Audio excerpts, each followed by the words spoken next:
ನಮಸ್ಕಾರ ಎಲ್ರಿಗೂ welcome back to fashion and recipe Kannada blog ಚಾನಲ್ಗೆ ಫ್ರೆಂಡ್ಸ್. ಎಲ್ಲರೂ ಹೇಗಿದ್ದೀರಾ? ನೀವೆಲ್ಲರೂ ಚೆನ್ನಾಗಿದ್ದೀರಾ ಅಂತ ನಾನು ಅನ್ಕೋತಾ ಇದ್ದೀನಿ. ಇವತ್ತು ನಾನು ನಿಮ್ಮ ಜೊತೆಗೆ ಒಂದು ಫಂಕ್ಷನ್ ವಿಡಿಯೋನ ಶೇರ್ ಮಾಡ್ಕೋತಾ ಇದ್ದೀನಿ. ಇವತ್ತಿಗೆ ಒಂದು ವಾರದ ಹಿಂದೆ ನನ್ನ ತಂದೆಗೆ ಷಷ್ಠಿ ಪೂರ್ತಿ ಶಾಂತಿನ ಮಾಡಿಸಿದ್ವಿ. ನಿಮಗೆಲ್ಲ ಗೊತ್ತಿದೆ, ಇದನ್ನು ಮಕ್ಕಳು ಮಾಡಿಸುವಂತಹ ಒಂದು ಫಂಕ್ಷನ್, ಮಕ್ಕಳು ಮಾಡುವಂತಹ ಒಂದು ಫಂಕ್ಷನ್ ಅಂಥೇಳಿ. ಹಾಗಾಗಿ ನಾವು ಮಕ್ಕಳಾಗಿ ನಮ್ಮ ತಂದೆ ತಾಯಿಗೆ ಈ ಫಂಕ್ಷನನ್ನು ಮಾಡಿದ್ವಿ. ಸೊ ಸ್ವಲ್ಪ ಲೇಟ್ ಆಯಿತು ಮಾಡೋದು. 60ನೇ ವರ್ಷಕ್ಕೆ ಮಾಡಿಸ್ಬೇಕು ಅಂತ ಹೇಳ್ತಾರೆ. ಸೊ ನಮಗೆ ಆವಾಗ ಮಾಡ್ಸೋಕ್ಕಾಗಿಲ್ಲ. ಈಗ ಕಾಲ ಕೂಡಿ ಬಂತು, ಹಾಗಾಗಿ ಈಗ ಮಾಡಿಸಿದ್ದೀವಿ. ಅದರ ಕೆಲವೊಂದಿಷ್ಟು ವಿಡಿಯೋಸು ಹಾಗೆ ಫೋಟೋಸನ್ನು ನಾನು ನಿಮ್ಮ ಜೊತೆಗೆ ಶೇರ್ ಮಾಡ್ಕೊತಾ ಇದ್ದೀನಿ. ಹಾಗೆ ನಾನು ಯಾವುದೇ ರೀತಿಯ ಫೋಟೋಗ್ರಾಫರ್ಸ್ ಅಥವಾ ವಿಡಿಯೋಗ್ರಾಫರ್ಸ್ಗೆ ಹೇಳಿ ಇದು ವಿಡಿಯೋನಾಯಿತು ಫೋಟೋನಾಯಿತು ನಾನು ತೆಗೆಸಿಲ್ಲ. ನಮ್ಮಲ್ಲಿ ಯಾರೆಲ್ಲ ಫೋಟೋಸ್ ತೆಗೆದಿದ್ದಾರೆ, ಯಾರೆಲ್ಲ ವಿಡಿಯೋ ಮಾಡಿದ್ದಾರೆ, ಅವ್ರ ಕಡೆಯಿಂದ ನಾನು ಇಸ್ಕೊಂಡ್ಬಿಟ್ಟು ಫೋಟೋಸು ಹಾಗೆ ವೀಡಿಯೋಸನ್ನು ಇಸ್ಕೊಂಡ್ಬಿಟ್ಟು ಅದರಲ್ಲಿ ಕೆಲವೊಂದಿಷ್ಟು ಕ್ಲಿಪ್ಪಿಂಗ್ಸ್ ಆಯಿತು ಹಾಗೆ ಫೋಟೋಸ್ಗಳನ್ನು ಸಹ ನಾನು ಕಲೆಕ್ಟ್ ಮಾಡಿ ಆ ವಿಡಿಯೋಸಲ್ಲಿ ಹಾಕಿ ಫಂಕ್ಷನ್ ಹೇಗಾಯಿತು ಅನ್ನೋದರ ಒಂದು ಸಂಕ್ಷಿಪ್ತವಾಗಿ ಒಂದು ವಿಡಿಯೋನ ಮಾಡಿದ್ದೀನಿ. ತುಂಬ ಲೆಂದಿ ಏನೂ ಇಲ್ಲ. ಹಾಗಾಗಿ ನೀವು ಈ ಫಂಕ್ಷನನ್ನು ನೋಡಿರ್ತೀರಾ, ತುಂಬ ಕಡೆಯಲ್ಲಿ ನೋಡಿರ್ತೀರಾ, ನಿಮ್ಮ ಮನೆಯಲ್ಲೂ ಮಾಡಿರ್ತಾರೆ. ಕೆಲವೊಬ್ಬರು ಪದ್ಧತಿಗಳು ಕೆಲವೊಂದು ರೀತಿಯಲ್ಲಿ ಇರುತ್ತೆ, ಎಲ್ಲದೂ ಒಂದೇ ಥರ ಮಾಡ್ತಾರೆ ಅಂತ ಹೇಳೋಕ್ಕಾಗಲ್ಲ. ಹಾಗಾಗಿ ನಮ್ಮ ಪದ್ಧತಿನೇ ಬೇರೆ ಇರುತ್ತೆ, ಬೇರೆದವರು ಮಾಡೋ ಪದ್ಧತಿನೇ ಬೇರೆ ಇರುತ್ತೆ. ಸೊ ನಾವು ಒಂದು ಮಾಡಿರುವಂತಹ ಈ ಷಷ್ಠಿ ಪೂರ್ತಿ ಶಾಂತಿ ಯಾವ ರೀತಿ ಇದೆ, ಯಾವ ರೀತಿ ಮಾಡಿದ್ವಿ ಅಂತ ಹೇಳಿಕೊಂಡು ಈ ವಿಡಿಯೋದಲ್ಲಿ ನಿಮಗೆ ಗೊತ್ತಾಗುತ್ತೆ. ಸಂಕ್ಷಿಪ್ತವಾಗಿ ಮಾಡಿದ್ದೀವಿ. ಹಾಗಾಗಿ ಈ ವಿಡಿಯೋ ನಿಮ್ಗೆ ಇಷ್ಟ ಆಗುತ್ತೆ ಅಂತ ಅಂದ್ಕೊಂಡಿದ್ದೀನಿ. ಹಾಗೆ ನೀವು ಇದನ್ನು ನೋಡಿ ಎಂಜಾಯ್ ಮಾಡ್ತೀರಿ ಅಂತ ಅಂದ್ಕೊಂಡಿದ್ದೀನಿ. ಇದು ಒಂದು ರೀತಿಯಲ್ಲಿ ನನಗೆ ಮೆಮ್ರಿ ಇದ್ದಂಗೆ. ನಾನು ಮುಂದೆ ಇನ್ಯಾವಾಗಾದರೂ ನನಗೆ ನೋಡಬೇಕು ಅನಿಸಿದಾಗ ಅಥವಾ ಅದನ್ನು ರಿಕ್ಯಾಪ್ ಮಾಡ್ಕೋಬೇಕು ಅಂತ ಅನಿಸಿದಾಗ ಈ ವಿಡಿಯೋನ ನೋಡಿ ಖುಷಿ ಪಡ್ಬೋದು. ಹೀಗೆಲ್ಲ ಮಾಡಿದ್ವಿ ಅಂತ ಹೇಳ್ಕೊಂಡು ಒಂದು ತೃಪ್ತಿ ಇರುತ್ತೆ ಅಂತ ತಿಳ್ಕೊಂಡು ನಾನು ಈ ವಿಡಿಯೋನ ನನ್ನ ಚಾನಲಲ್ಲಿ ಹಾಕೋಕ್ಕೆ ಡಿಸೈಡ್ ಮಾಡಿದೆ. ಸೊ ಎಲ್ಲಾದರೂ ಫೋಟೋಸು ಸ್ವಲ್ಪ ಚೆನ್ನಾಗಿ ಬಂದಿಲ್ಲ, ವೀಡಿಯೋಸು ಚೆನ್ನಾಗಿ ಬಂದಿಲ್ಲ ಅಂದರೆ ದಯವಿಟ್ಟು ಬೇಕೋಬೇಡಿ. ಯಾಕಪ್ಪ ಅಂದರೆ ಪ್ರೊಫೆಷ್ನಲ್ಸ್ ಯಾರೂ ಇಲ್ಲ ಇಲ್ಲಿ. ನಮ್ಮ ಮೆಮ್ರಿ ಸಲುವಾಗಿ ನಾವು ಇಲ್ಲಿ ವಿಡಿಯೋನ ಮಾಡಿದ್ರಿಂದ ಕೆಲವೊಂದು ಸಣ್ಣ ಪುಟ್ಟ ತಪ್ಪುಗಳು ಆಗಿರುತ್ತೆ. ಸೊ ದಯವಿಟ್ಟು ಅದನ್ನೆಲ್ಲ ಮನಸ್ಸಿಗೆ ಹಾಕ್ಕೊಳ್ದೆ ಈ ವಿಡಿಯೋನ ನೋಡಿ ಹಾರೈಸಿ.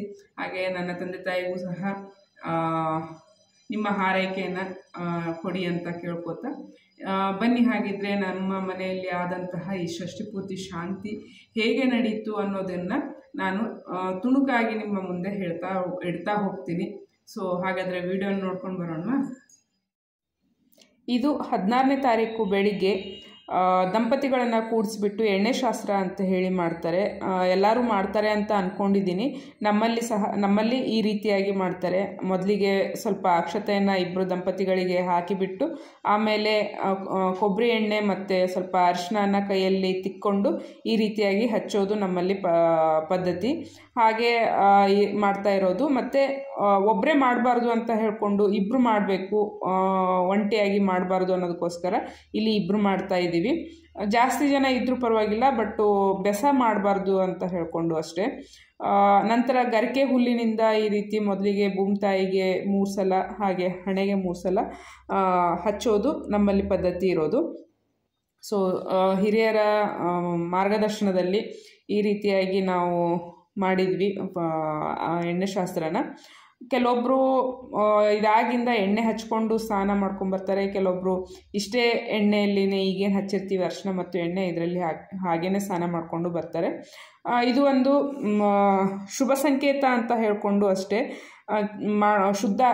ಶುದ್ಧ ಆಗುತ್ತೆ, ಅರಿಶಿನ ಸ್ನಾನ ಮಾಡಿದಾಗ ಶುದ್ಧ ಆಗ್ತೀವಿ ಅನ್ನೋದು ಒಂದು ನಂಬಿಕೆ ಇದೆ ನಮ್ಮಲ್ಲಿ. ಹಾಗಾಗಿ ಅದನ್ನು ನಾವು ಫಂಕ್ಷನ್ ಟೈಮಲ್ಲಿ ಶುಭ ಕಾರ್ಯಕ್ರಮಗಳಲ್ಲಿ ಈ ರೀತಿಯಾಗಿ ಮಾಡ್ತೀವಿ. ಹಾಗೆ ಇದನ್ನು ಸ್ವಲ್ಪ ವಿಡಿಯೋನ ಫಾಸ್ಟ್ ಫಾರ್ವರ್ಡ್ ಮಾಡಿದ್ದೀನಿ. ಹಾಗೆ ತುಂಬ ಲೆಂದಿ ಆದರೆ ನಿಮಗೂ ನೋಡೋಕ್ಕೆ ಬೇಜಾರಾಗುತ್ತೆ ಅಂತ ಹೇಳ್ಕೊಂಡು ನಿಮಗೆ ಒಂದು ಐಡಿಯಾ ಬರೋದಕ್ಕೋಸ್ಕರ ಯಾವ ರೀತಿ ನಾವು ಮಾಡ್ತೀವಿ ಅನ್ನೋದು ಒಂದು ಐಡಿಯಾ ಬರಲಿ ಅನ್ನೋದಕ್ಕೋಸ್ಕರ ನಾನು ಇಲ್ಲಿ ಈ ರೀತಿಯಾಗಿ ನಿಮಗೆ ಕ್ಲಿಪ್ಪಿಂಗ್ಸ್ ತೋರಿಸ್ತಾ ಇದ್ದೀನಿ. ಆ್ಯಕ್ಚುಲಿ ಈ ವಿಡಿಯೋ ಸ್ವಲ್ಪ ಲೆಂದಿನೇ ಇತ್ತು, ಹಾಗಾಗಿ ಫಾಸ್ಟ್ ಫಾರ್ವರ್ಡ್ ಮಾಡಿ ನಿಮಗೆ ತೋರಿಸ್ತಾ ಇರೋದು. ಸೊ ಇದೆಲ್ಲ ಆಗಿಂದ ದಂಪತಿಗಳು ಹೋಗಿ ಸ್ನಾನ ಮಾಡ್ಕೊಂಡು ಬರ್ತಾರೆ. ಸ್ನಾನ ಮಾಡಿಕೊಂಡು ಹೊಸ ಬಟ್ಟೆ ಇದ್ದರೆ ಹೊಸ ಬಟ್ಟೆ ಅಥವಾ ಯಾವುದಾದ್ರೂ ಪರವಾಗಿಲ್ಲ, ಮನೆಯಲ್ಲಿ ಇರುವಂತಹ ಪಂಚಶಲ್ಯ ಹಾಗೆ ಸೀರೆನ, ತಾಯಿ ಆದವಳು ಸೀರೆನ ಉಟ್ಕೊಂಡು ಬರ್ತಾರೆ. ಇದರ ನಂತರ ನಾವು ದೇವಸ್ಥಾನಕ್ಕೆ ಹೋಗ್ತೀವಿ. ನಾವು ಆ್ಯಕ್ಚುಲಿ ಈ ಷಷ್ಠಿ ಪೂರ್ತಿ ಶಾಂತಿ ಮಾಡಿರೋದು ನಾನು ಕೃಷ್ಣ ಮಠದಲ್ಲಿ. ಸೊ ಮನೆಯಲ್ಲಿ ಜಾಗ ಸಾಕಾಗಲ್ಲ ಜನಗಳು ಬಂದಾಗ, ಆಮೇಲೆ ಪೂಜೆಗೆ ಹೋಮಕ್ಕೆ ಎಲ್ಲ ಜಾಗ ಸಾಕಾಗಲ್ಲ ಅಂಥೇಳಿ ನಾವು ಕೃಷ್ಣ ಮಠದಲ್ಲಿ ಇದನ್ನು ಮಾಡೋಕ್ಕೆ ತಯಾರಿ ಮಾಡ್ಕೊಂಡಿದ್ವಿ. ಹಾಗಾಗಿ ಇದೆಲ್ಲ ಮುಗಿಸ್ಕೊಂಡಾಗಿಂದ ನಾವು ಕೃಷ್ಣ ಮಠಕ್ಕೆ ಹೋಗೋ ತಯಾರಿ. ಮನೆಯಿಂದ ಎಣ್ಣೆ ಶಾಸ್ತ್ರ ಮುಗಿಸ್ಕೊಂಡು ನಾವು ರೆಡಿಯಾಗಿ ಕೃಷ್ಣ ಮಠಕ್ಕೆ ಹೋಗುವಷ್ಟೊತ್ತಿಗೆ ಸ್ವಲ್ಪ ಲೇಟೇ ಆಗಿತ್ತು. ಒಂದು ಅರ್ಧ ಗಂಟೆ ಲೇಟಾಗಿಯೇ ನಾವು ಕೃಷ್ಣ ಮಠನ ರೀಚ್ ಆದ್ವಿ. ಅಷ್ಟೊತ್ತಿಗಾಗಲೇ ಪುರೋಹಿತರು ಬಂದು ಎಲ್ಲ ತಯಾರಿ ಮಾಡ್ಕೊಂಡಿದ್ರು. ಹೋಮಕ್ಕೆ ತಯಾರಿಯಾಗಿತ್ತು. ಹಾಗೆ ಈ ರೀತಿ ಇಲ್ಲೇನು ನೋಡ್ತಾ ಇದ್ದೀರಾ ರಂಗೋಲಿ ಎಲ್ಲ ಹಾಕಿ ತಯಾರಿ ಮಾಡ್ಕೊಂಡಿದ್ರು. ನಾವು ಹೋದ ಕೂಡಲೇ ಅಂದರೆ ಹಿಂದಿನ ದಿವಸ ತರುವಂಥ ಕೆಲವೊಂದಿಷ್ಟು ಐಟಮ್ಗಳನ್ನು ನಮಗೆ ಹೇಳಿದ್ರಿಂದ ಅದನ್ನೆಲ್ಲ ನಾವು ತೊಗೊಂಡು ಹೋದ್ವಿ. ನಂತರ ಅದನ್ನೆಲ್ಲ ಇಟ್ಬಿಟ್ಟು ರೆಡಿ ಮಾಡಿಕೊಂಡು ಹೋಮಕ್ಕೆ ತಯಾರಿ ಮಾಡಿದರು. ಈ ರೀತಿಯಾಗಿ ಅಂದರೆ ಪೂಜೆಗೆ ಕೂತಾಗ ಹೆಣ್ಮಗಳು ಹೋಮಕುಂಡಕ್ಕೆ ಅಗ್ನಿನ ಈ ರೀತಿಯಾಗಿ ಇಡ್ತಾರೆ. ಅದನ್ನು ನನ್ನ ತಾಯಿ ಈ ರೀತಿಯಾಗಿ ಅವರು ಹೇಳಿದರು ಅಂತ ಹೇಳಿ ಅಗ್ನಿಕುಂಡಕ್ಕೆ ಈ ರೀತಿ ದೀಪನ ಇಟ್ಬಿಟ್ಟು ಹೋಮಕ್ಕೆ ತಯಾರಿ ಮಾಡಿ ಕೊಟ್ಟರು. ಸೊ ಮುಂದೆ ಆ್ಯಸ್ ಯೂಶ್ವಲ್ ಹೋಮಗಳು ನಡೀತು. ನಾ ಮೊದಲೇ ಪುರೋಹಿತರ ಹತ್ರ ಮಾತಾಡಿದಾಗಲೇ ಅವರಿಗೆ ಹೇಳಿದ್ದೆ, ನಮಗೆ ಸಂಕ್ಷಿಪ್ತವಾಗಿ ಈ ಷಷ್ಠಿ ಪೂರ್ತಿ ಶಾಂತಿಯನ್ನು ಮಾಡಿಕೊಡಿ ಅಂತ ಹೇಳಿಕೊಂಡು, ಅದಕ್ಕನುಸಾರವಾಗಿ ಅವರು ಕೆಲವೊಂದಿಷ್ಟು ಹೋಮಗಳನ್ನು ಹಾಗೆ ದಾನಗಳನ್ನು ನನಗೆ ಮೊದಲೇ ಹೇಳಿದರು. ಅದೇ ರೀತಿಯಾಗಿ ಅವರು ಆ ಹೋಮಗಳನ್ನೆಲ್ಲ ಮಾಡಿಕೊಟ್ರು. ಹಾಗೆ ನಾವು ಯಾವ ರೀತಿಯಲ್ಲಿ ಹೇಳ್ತೀವಿ, ನಮಗೆ ಸಂಕ್ಷಿಪ್ತವಾಗಿ ಮಾಡಬೇಕು ಅಥವಾ ಡಿಟೇಲ್ ಆಗಿ ಮಾಡಬೇಕು ಅಂತ ಇದ್ದರೆ ಅದನ್ನು ಮೊದಲಿಗೆ ಅವರಿಗೆ ಹೇಳಿದರೆ ಆ ರೀತಿಯಾಗಿ ಅವ್ರು ಮಾಡಿಕೊಡ್ತಾರೆ. ನಮ್ಮ ಶಕ್ತಿ ಅನುಸಾರವಾಗಿ ನಾವು ಸಂಕ್ಷಿಪ್ತವಾಗಿ ಮಾಡಿಕೊಟ್ಟಿದ್ದೀವಿ. ಬಂದವರಿಗೆ ಎಲ್ಲರಿಗೂ ಖುಷಿ ಆಯಿತು. ಹಾಗೆ ಬಂದವರು ಎಲ್ಲರೂ ತುಂಬ ಇಷ್ಟಪಟ್ಟು ಚೆನ್ನಾಗಾಯಿತು ಅಂತ ಹೇಳಿ ಖುಷಿಯಿಂದ ಆಶೀರ್ವಾದ ಮಾಡಿ ಹೋದರು.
चन्द्रार्कौ वरुणानलौ मर्यमौ वित्तेश विघ्नेश्वरौ नासत्यो निरतर्मरुर्गणयुतार्जन्यमित्रादयः सस्त्रीकासुरपुङ्गवान् कुर्वन्तु मङ्गलम् विश्वामित्रपराशरौ मृगवो अगस्त्य पुरस्य क्रतुः श्रीमानत्रिमरीचिकौस्तु पुनः शक्तिर्वसिष्ठोऽङ्गिरः चक्रम् सुधिरम् तदेव कालामलम् चन्द्रमलम् विद्याबलं दैवबलं तदेव लक्ष्मीपदेव स्मरामि मङ्गलं भगवान् विष्णुर्मङ्गलं मङ्गलं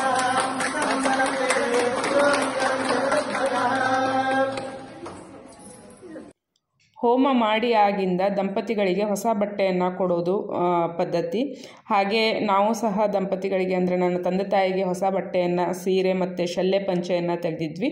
ಅದನ್ನು ಸಹ ಅವರಿಗೆ ಕೊಟ್ವಿ. ಅವರು ಹೋಗಿ ಅದನ್ನು ಉಟ್ಕೊಂಡು ಸಹ ಬಂದರು. ಹಾಗೆ ಬಂದಾಗಿಂದ ಅವರಿಗೆ ನೀವು ಆವಾಗಲೇ ನೋಡಿದ ಹಾಗೆ ಹಾರ ಬದಲಾವಣೆ ಮಾಡಿಸಿದ್ರು. ಕೆಲವೊಬ್ಬರು ಅದೇ ಟೈಮಲ್ಲಿ ಮತ್ತೊಂದು ಸಲ ತಾಳಿನೂ ಸಹ ಕಟ್ಟಿಸ್ತಾರೆ. ನಮ್ಮಲ್ಲಿ ಆ ರೀತಿ ಏನಿಲ್ಲ, ಬೇಕು ಅಂದರೆ ಹೇಳಿದರೆ ಮಾಡಿಸ್ತಾರೆ. ಹಾಗೆ ನಂತರ ಇಲ್ಲಿ ದಂಪತಿ ಪೂಜೆ ಅಂತ ಹೇಳಿ ಮಾಡ್ತಾರೆ. ಅಂದರೆ ಎಲ್ಲರಿಗಿಂತ ಹಿರಿಯ ದಂಪತಿಗಳು ಯಾರಿರ್ತಾರೆ ಅವರಿಗೆ ಇಲ್ಲಿ ನಾವು ದಾನವನ್ನು ಕೊಡಬೇಕು ಅಂತ ಹೇಳಿಕೊಂಡು ನಮ್ಮ ಕೈಲಾನುಸಾರವಾಗಿ ನಾವು ಯಾವ ರೀತಿ ಮಾಡೋಕ್ಕೆ ನಮಗೆ ಶಕ್ತಿ ಇರುತ್ತೆ ಹಾಗೆ ಮಾಡ್ಬೋದು. ನಾವಿಲ್ಲಿ ವಸ್ತ್ರದಾನವನ್ನು ಮಾಡಿದ್ದೀವಿ. ಸೊ ಅವರ ಆಶೀರ್ವಾದವನ್ನು ಪಡ್ಕೊಂಡು ನಂತರ ಸುಹಾಸಿನಿಯರಿಗೆ ದಾನವನ್ನು ಕೊಡೋದು ಅಂಥೇಳಿ, ಅಂದರೆ ಮಹಾಲಕ್ಷ್ಮಿ, ಮಹಾಕಾಳಿ, ಮಹಾಸರಸ್ವತಿ ಅಂತ ಹೇಳ್ಕೊಂಡು 3 ಜನವನ್ನು ಕೂಡಿಸ್ಬಿಟ್ಟು ಅವರಿಗೆ ಈ ರೀತಿಯಾಗಿ ಸೀರೆಯನ್ನು ದಾನ ಮಾಡೋದು ಅಂತ ಹೇಳ್ಕೊಂಡು ಹೇಳಿದರು ಪುರೋಹಿತರು. ಅದೇ ರೀತಿಯಾಗಿ ನಾನು ಪುರೋಹಿತರು ಇಲ್ಲಿ ದಾನವನ್ನು ಮಾಡಿಸಿದರು. ಹಾಗೆ ಅದಾಗಿಂದ ನೀವು ಇಲ್ಲಿ ನೋಡ್ತಾ ಇರೋದು ಅವರಿಗೆಲ್ಲ ದಾನ ಕೊಡೋದು ಎಲ್ಲ ಮುಗಿದಾಗಿಂದ ಬಂದವರು ಎಲ್ಲರೂ ದಂಪತಿಗಳಿಗೆ ಉಡುಗೊರೆಯನ್ನು ಕೊಡೋದು ಅಂತ ಹೇಳಿಕೊಂಡು ಎಲ್ಲರೂ ಬಂದರು. ಇಲ್ಲಿ ನೋಡ್ತಾ ಇರೋದು ನೀವು ನನ್ನ ತಂದೆಯ ಸ್ಕೂಲ್ ಫ್ರೆಂಡ್ಸು. ಇವರೆಲ್ಲ ತುಂಬ ವರ್ಷದ ಹಳೆಯ ಫ್ರೆಂಡ್ಶಿಪ್ ಇವ್ರದ್ದು. ಇವರೆಲ್ಲರಿಗೂ ಹೇಳಿತ್ತು. ಹಾಗೆ ಎಲ್ಲರೂ ಸಹ ಬಂದು ಫಂಕ್ಷನಲ್ಲಿ ಭಾಗವಹಿಸಿದರು. ತುಂಬ ಖುಷಿ ಸಹ ಆಯಿತು.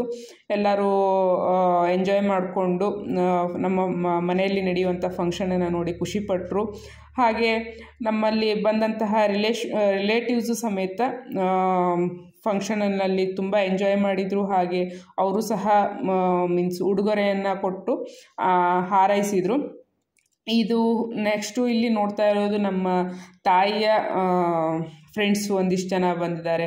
ಅವರು ಸಹ ಉಡುಗೊರೆಯನ್ನು ಕೊಟ್ಟು ಅವರಿಗೆ ಆಶೀರ್ವಾದ ಮಾಡಿದರು. ಹೀಗೆ ತುಂಬ ಚೆನ್ನಾಗಿ ಫಂಕ್ಷನ್ನು ಮೂಡಿ ಬಂತು. ಎಲ್ಲರಿಗೂ ಖುಷಿ ಆಯಿತು. ಹಾಗೆ ನಮಗೂ ಸಹ ಖುಷಿ ಆಯಿತು. ಒಂದು ತೃಪ್ತಿ ಭಾವನೆ ನಮಗೂ ಸಹ ಅಲ್ಲಿ ಬಂತು. ಹಾಗೆ ಇದೆಲ್ಲ ಉಡುಗೊರೆ ಎಲ್ಲ ನೀಡಿ ಆಗಿಂದ ಕೊನೆಯಲ್ಲಿ ಆ್ಯಸ್ ಯೂಶ್ವಲ್ ಊಟಕ್ಕೆ ತಯಾರಿ ಇತ್ತು. ಊಟ ಮಾಡಿಕೊಂಡು ಊರಿಗೆ ಹೋಗೋರು ಹಾಗೆ ಮನೆಗಳಿಗೆ ಹೋಗೋರು ಎಲ್ಲರೂ ಹೋಗಿ ಸೇರಿಕೊಂಡ್ರು. ಇಷ್ಟ ಆಗಿತ್ತು ನಮ್ಮ ಮನೆಯ ಈ ಫಂಕ್ಷನ್ನು. ನಿಮಗೆಲ್ಲ ಇಷ್ಟ ಆಗಿದೆ ಅಂತ ಅನ್ಕೋತೀನಿ. ಇಷ್ಟ ಆದರೆ ದಯವಿಟ್ಟು ಒಂದು ಲೈಕ್ ಮಾಡಿ. ಹಾಗೆ ಯಾರು ನನ್ನ ಚಾನಲ್ನ ಮೊದಲೇದಾಗಿ ನೋಡ್ತಾ ಇದ್ದೀರಾ ದಯವಿಟ್ಟು ಸಬ್ಸ್ಕ್ರೈಬ್ ಮಾಡಿಕೊಂಡು ಈ ಚಾನಲ್ನ ನೋಡಿ ಅಂತ ಹೇಳಿಕೊಂಡು ಧನ್ಯವಾದಗಳು. ನನ್ನ ಈ ವಿಡಿಯೋನ ನೋಡಿ ನನಗೆ ಪ್ರೋತ್ಸಾಹ ನೀಡಿದ್ದಕ್ಕೆ. ನಿಮಗೆಲ್ಲರಿಗೂ ಇಷ್ಟ ಆಯಿತು ಅಂತ ಹೇಳಿ ಭಾವಿಸ್ತಾ ನಾನು ಇವತ್ತು ಹೊರಡ್ತಾ ಇದ್ದೀನಿ. ನೆಕ್ಸ್ಟ್ ವಿಡಿಯೋದಲ್ಲಿ ಸಿಗ್ತೀನಿ. ಅಲ್ಲಿವರೆಗೂ ಬಾಯ್.